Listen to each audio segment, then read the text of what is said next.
मैं किसी औरत के साथ डील नहीं करना चाहता, और खास करके वो जो इतनी जूनियर हो। मेरी बात कान खोलकर सुन लीजिए।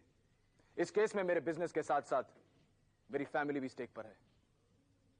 हाँ, मैं समझता हूं ये महिला इंग्लैंड से आई होंगी, हार्वर्ड लॉ स्कूल से उन्होंने डिग्री हासिल की होगी, लेकिन इस सबसे मुझे क्या? मेरा वकील थोड़ा ज्यादा एक्सपीरियंस्ड होना चाहिए। हाँ, मैं समझता हूं कि यह औरत इस देश की सबसे अच्छी वकील है, लेकिन Rishabh Malhotra deals with a man only, understand? Come इन।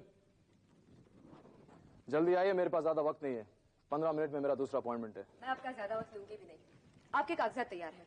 आप हैं कौन? और वकील कहाँ है? मैं ही आपकी वकील हूँ।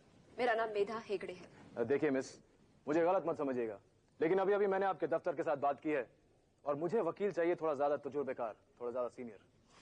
मैं आपका नजरिया समझ सकती हूँ, लेकिन अब जब मैं आ ही गई हूँ और आपके पास वक्त भी बहुत कम है, कुछ लीगल पॉइंट्स हैं जो मैं आपको बता देना चाहूंगी। देखिए, एक मिनट। मुझे नहीं लगता कि हमें एक दूसरे का वक्त और बर्बाद करना चाहिए। आपके सॉलिसिटर्स की फर्म ने आपके केस की पैरवी के लिए अगर मुझे भेजा है तो कुछ सोच समझ कर ही रखा होगा। और आपको काम से मतलब है काम करने वाले की उम्र से? आपको अपनी सॉलिसिटर्स की फर्म पे यकीन नहीं है तो आप मेरा ट्रैक रिकॉर्ड देख सकते हैं। देखिए मिस, मैंने आपसे पहले ही कहा था, आपके ग्रेड्स फर्स्ट क्लास होंगे, आपका तजुर्बा बेमिसाल, लेकिन इससे मेरा कोई वास्ता नहीं है। मुझे ऐसा वकील चाहिए जिससे मैं कुछ कह सकूं, कुछ सुन सकूं, कुछ समझा सकूं, यू नो। और आपके साथ तो ये मुमकिन नहीं लगता। समझ गई। आपकी शिकायत मेरी उम्र से नहीं है, मेरे तजुर्बे से नहीं है, इसलिए है कि मैं एक औरत हूँ। देखिए, मैं आपके साथ सच्चाई और ईमानदारी से पेश आ रहा हूँ, और आप हैं के? मिस्टर मल्होत्रा, इस मॉडर्न जमाने में इतने बड़े एम्पायर की मालिक की कुर्सी पर बैठने वाला इतने पुराने ख्यालात रखता है, ये मैं नहीं जानती थी। खैर, मैं अपने आप को इस केस से अलग समझूं इससे पहले मैं इस केस के बारे में क्या सोचती हूँ मैं आपको बताना जरूरी समझूंगी। You don't take no for an answer, do you? Anyway, miss Medha Hegde. हाँ, मिस मेधा हेगड़े। चूंकि मैं आज को आपका पेमेंट करने वाला हूँ, तो क्यों ना उस पेमेंट को जस्टिफाई करने का एक कारण भी आपको दे दूं। आइए बैठिए तो सुनाइए। Thank you.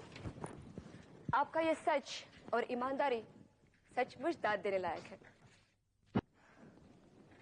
सारा केस स्टडी करने के बाद मैं इस नतीजे पर पहुंची हूं कि हमारे जीतने के चांसेस बहुत ब्राइट हैं। क्या मैं पूछ सकता हूँ किस बेस पर आप ऐसा कह रही हैं? लीगल बेस पर। डैडी की वसीयत तो मिली नहीं। मैंने वसीयत का नहीं मिलना या मिलने पर स्वेतलाना और बच्चों के नाम होना, इन सब बातों पर इम्पॉसिबल, ऐसा कभी हो ही नहीं सकता। आप पानी पी लीजिए, शांति से काम लेना बहुत जरूरी है। देखिए मिस हेगड़े, आप अपने काम से काम रखेंगी तो बेहतर होगा।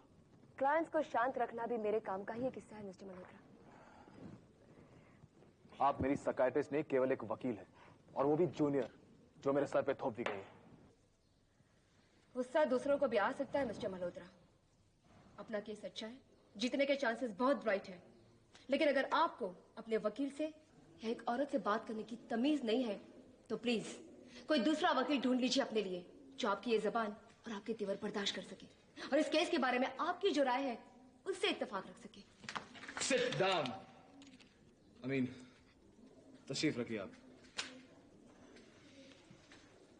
मैं अपने ऊपर काबू न रख सका, इसके लिए माफी चाहता हूं। माफ किया आपको। कानून की भाषा में जिसे इंसाफ कहते हैं या फैसला कहते हैं, उस तक पहुंचने के लिए या उसे अपने हक में लाने के लिए जो कुछ भी किया जाना चाहिए वो सब करना होगा आपको। मेरा मतलब है, स्वेतलाना को कानून के दायरे के अंदर रहकर ही तोड़ना मरोड़ना होगा, उसके कॉन्फिडेंस को शेक करना होगा, उसके इरादों को कमजोर करना होगा, और ऐसा करने के रास्ते सही भी हो सकते हैं और गलत भी। बोलिए, तैयार हैं आप? गुड, मिलाइए हाथ।